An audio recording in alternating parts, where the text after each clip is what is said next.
I think I would consider myself a shy extrovert.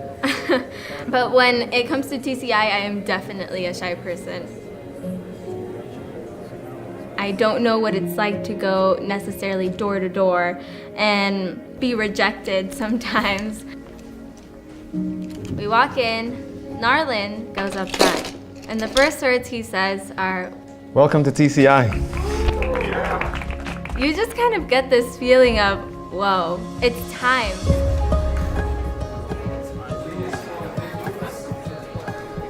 In order to get better acquainted with the needs of the community, we've been going door to door and doing surveys, really looking for what we like to call ripe fruit. You're getting a little bit of butterflies in your stomach, but when we actually get to the neighborhood and you feel the car start slowing down, you know that it's on. In that moment, it's really game time. Oh, Tanya, you nervous? I am. Which house do you want to go to first? Inside, there's fears, but yet we know that God is faithful, and so we step forward in faith.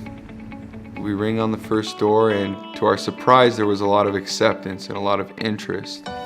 She said, "Yeah, I just tried to stop smoking 10 days ago, and I really want to go back to church." You ring the doorbell, Yeah, I say hi. sounds like the plan. All right, here we go.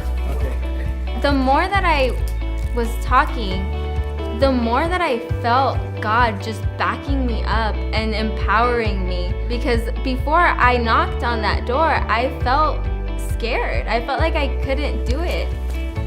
Good job. Good job.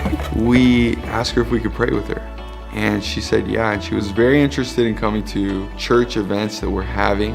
As soon as we got the first contact, I was so ecstatic. I walked away and I was like, I can do this. I can do this the entire day. I can knock on everybody else's door in this neighborhood.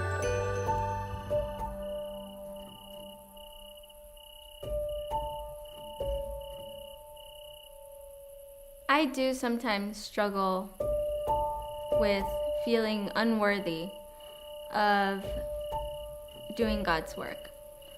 I really shouldn't be here today because when I was younger, I drowned. I had been unconscious for about 30 minutes before I got to the hospital. But God performed a miracle in my life, and He brought me back to life. He knew that He had a special plan for me, and He knew that He had people who He was going to put in my path that only I can bring to His feet. That's just such a humbling thought for me because I know that God could have chosen anybody, but He chose me, little old Tanya Solorio.